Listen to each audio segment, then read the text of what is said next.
Assalamualaikum warahmatullahi wabarakatuh. Perkenalkan, nama saya Faisal Widya Putra Nugraha, S2 MSI dari staf cabang Dinas Kelautan Wilayah Barat, jabatan penata pengelola kelautan dan perikanan dari seksi konservasi, rehabilitasi dan perizinan. Di sini saya akan mencoba memaparkan berkaitan dengan tugas dari latihan public speaking yang diselenggarakan oleh BPSDM Provinsi Jawa Tengah, di mana paparan yang saya paparkan ini berjudul pemetaan sebaran terumbu karang menggunakan Geographic Information System atau GIS sebagai dasar penentuan lokasi penenggelaman terumbu karang buatan. Oke, bisa di next. Nah, berkaitan dengan latar belakang penelitian saya, di mana terumbu karang merupakan salah satu ekosistem pesisir yang mempunyai peran penting dalam pengelolaan sumber daya perikanan dan kelautan. Kemudian ada pusat penelitian Oceanography DP tahun 2017 yang menyatakan bahwa jumlah luasan terumbu karang di Indonesia berdasarkan pengolahan citra satelit diperkirakan seluas 2,5 juta hektar. Kemudian yang ketiga yaitu ada kondisi terumbu karang di Indonesia pada tahun 2017 dari total 1067 site terumbu karang dengan kategori rusak ini cukup banyak atau sekitar hampir setengahnya, yaitu 36,18%.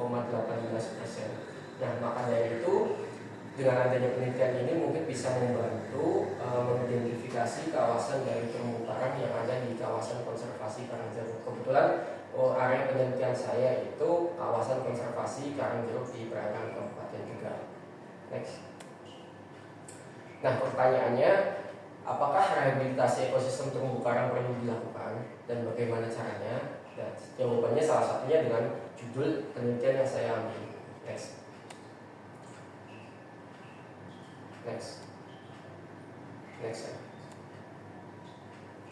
Nah, ini rumusan masalahnya. Yang pertama ada penetapan kawasan konservasi di perairan wilayah Karangjeruk Provinsi Jawa Tengah, luas kawasan kurang lebih 238,16 hektar, di mana kawasan konservasi ini atau area penelitian ini sudah ditetapkan melalui Kepmen KP nomor 75 tahun 2022 dengan luasan 238,16 hektar. Artinya ketika sudah ditetapkan suatu kawasan itu, maka pengelolaannya itu harus lebih detail lagi. Kemudian ada indikator subkegiatan di mana cabang Dinas Kelautan Wilayah Barat pada tahun 2023 itu memiliki indikator subkegiatan yaitu jumlah TKB dan rumah ikan yang ditenggelamkan. Pada tahun 2023 itu sebanyak 5 unit TKB yang ditenggelamkan. Setelah itu ada ancaman di mana pemanasan global, pencemaran, penangkapan ikan yang kurang ramah lingkungan, kemudian ada kerusakan fisik termasuk dengan adanya pencemaran juga seperti itu. Nah, itu menjadi salah satu objek yang paling terpenting gitu, yang paling mempengaruhi dengan adanya kondisi terumbu karang yang ada di Karangjeruk.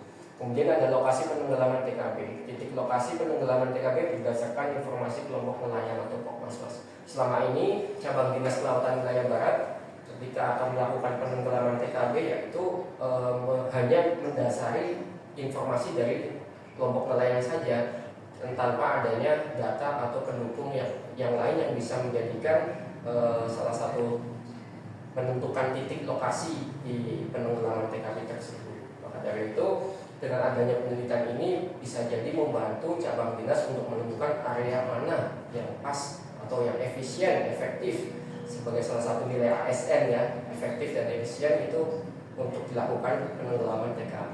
Next. Nah, ini tujuannya. Yang pertama yaitu mengetahui peta sebaran terumbu karang di kawasan konservasi di perairan di wilayah Karangjeruk, Provinsi Jawa Tengah dengan menggunakan Geographic Information System.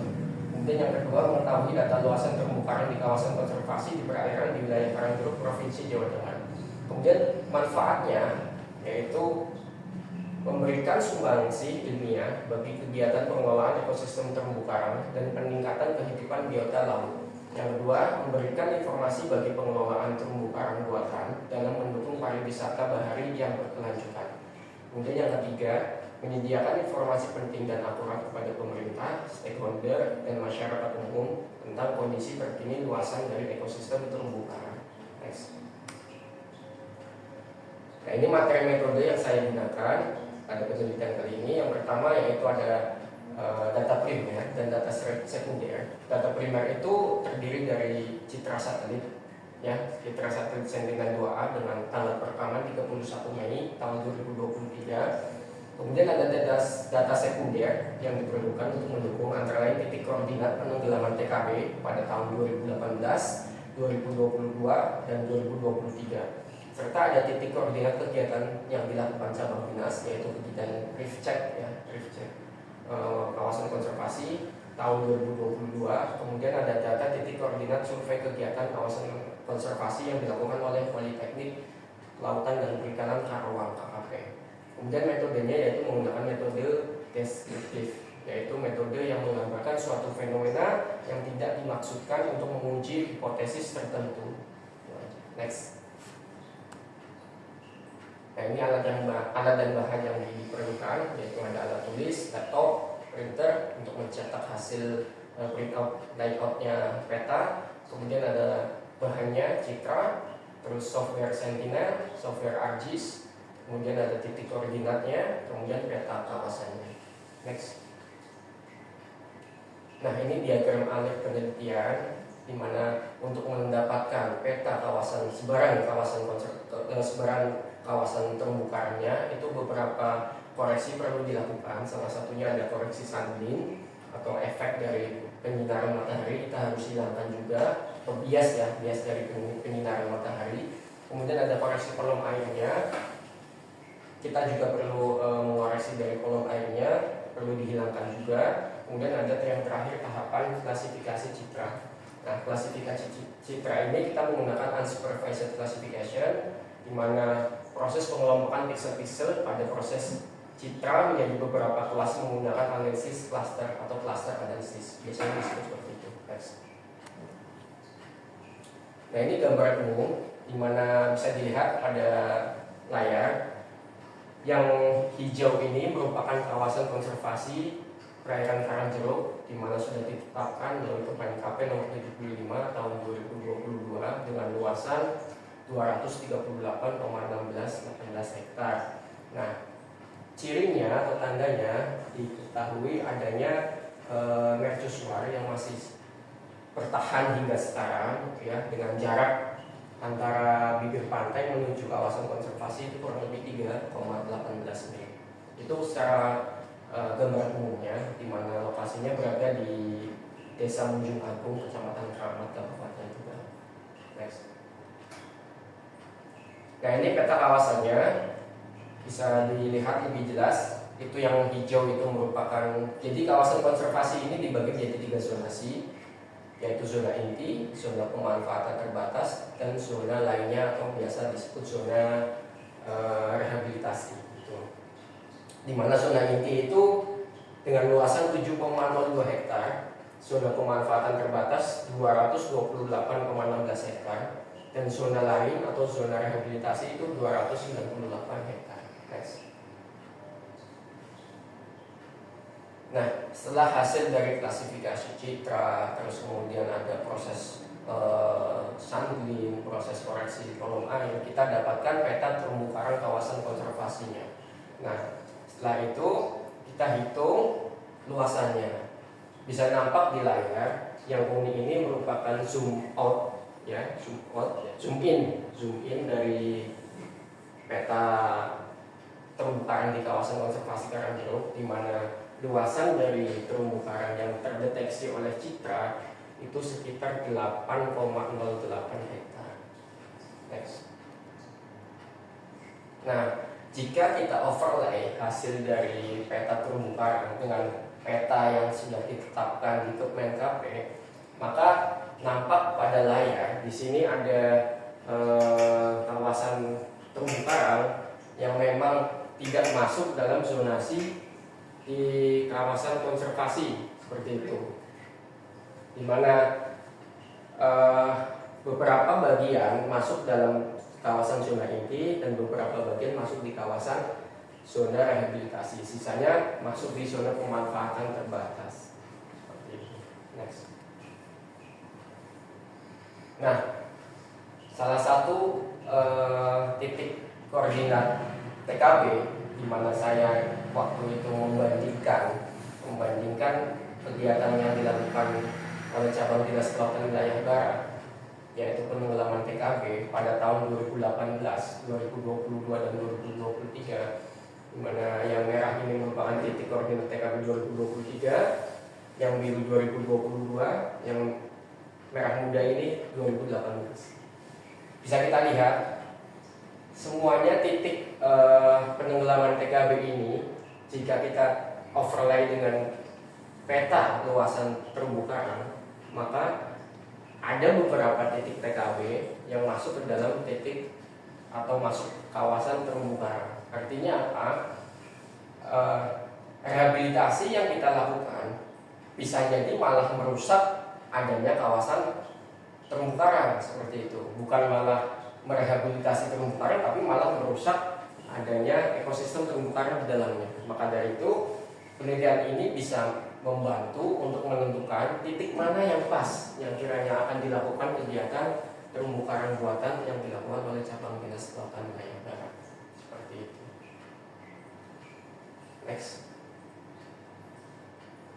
Nah, ini salah satu uji yang saya lakukan, apakah benar sih titik atau lokasi kawasan terumbu karang ini memang benar ada karangnya atau tidak, seperti itu. Nah, salah satunya dengan kegiatan yang pernah kita lakukan, cabang dinas kelautan pernah lakukan itu ada koordinat kajian tahun 2018 ini yang tanda merah muda, kemudian ada titik koordinat reef check yang hijau, yang biru muda ini, kemudian ada titik koordinat survei yang dilakukan oleh Poltek Karawang KKP. Nah, bisa kita lihat di titik-titik ini itu merupakan titik adanya terumbu karang dengan adanya foto yang sudah didokumentasikan pada kegiatan tersebut. Itu merupakan adanya lokasi terumbu karang. Maka bisa secara gambling kita bisa simpulkan bahwa kawasan peta yang telah kita dapatkan itu memang benar adanya terumbu karang. Nah, implementasi pemetaan sebaran terumbu karang itu untuk apa sih? Itu. Nah, yang pertama, mengidentifikasi daerah yang memiliki potensi tinggi untuk pembentukan terumbu karang buatan. Yang kedua, mengidentifikasi wilayah yang memiliki tingkat kerentanan yang lebih rendah. Kemudian yang ketiga, membantu dalam mengidentifikasi dan memahami dengan baik mengenai distribusi, sebaran, dan luasan serta kondisi terumbu karang.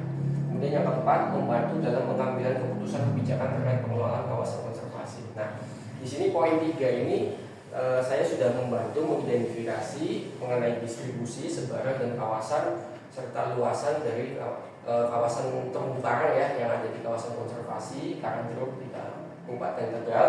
Kemudian dengan adanya peta itu kita bisa membantu pemerintah, stakeholder maupun masyarakat berkaitan dengan pengambilan keputusan terkait pengelolaan kedepannya supaya kawasan konservasi ini tetap terjaga dan lestari, seperti itu. Next. Nah, kesimpulannya apa? Kesimpulan dari penelitian yang saya lakukan yaitu yang pertama, telah dilakukan peta sebaran terumbu karang, telah diketahui peta sebaran terumbu karang hasil pengolahan citra satelit di kawasan konservasi di perairan di wilayah Karangjeruk, Provinsi Jawa Tengah. Kemudian yang kedua, telah diketahui juga luasan area terumbu karang di kawasan konservasi tersebut berdasarkan hasil pengolahan citra satelit seluas 8,08 hektar. Seperti itu. Next. Saran apa sih yang perlu dikaji ulang terkait dengan penelitian ini? Yang pertama, perlu adanya uji ketelitian lebih lanjut mengenai matriks dari perhitungan setiap kesalahan atau biasa disebut confusion matrix ya. Karena tadi saya hanya menguji dengan titik koordinat ada atau tidaknya terumbu karang, maka perlu adanya uji ketelitian lebih lanjut menggunakan confusion matrix itu supaya data sampelnya lebih lengkap dan lebih valid. Kemudian yang kedua, perlu adanya screening terkait pemilihan lokasi untuk kegiatan penenggelaman TKB berdasarkan parameter lingkungan yang sesuai dengan kehidupan terumbu karang. Jadi setelah kita temukan lokasi yang mana, perlu adanya data tambahan terkait parameter lingkungannya, apakah cocok cocok ataukah tidak, seperti itu. Ya, kemudian yang ketiga, perlu adanya strategi kebijakan dan dukungan dari pemerintah, stakeholder, dan masyarakat terkait pemilihan lokasi penenggelaman TKB untuk mengoptimalkan pengelolaan terumbu karang di kawasan konservasi di perairan di wilayah Karang Jeruk Provinsi Jawa Tengah. Begitu. Next. Mungkin itu saja yang dapat saya sampaikan. Kiranya mohon maaf apabila ada tutur kata yang kurang berkenan. Sedikit pepatah mengatakan bahwa hidup yang berharga adalah hidup yang dapat memberikan kehidupannya orang lain. Albert Einstein. Sekian dari saya, Faisal Widya Putra Nugara Eskel MSI dari cabang Dinas Kelautan Wilayah Barat. Mohon maaf apabila ada tutur kata. Wabillahi taufiq wal hidayah. Wassalamualaikum warahmatullahi wabarakatuh.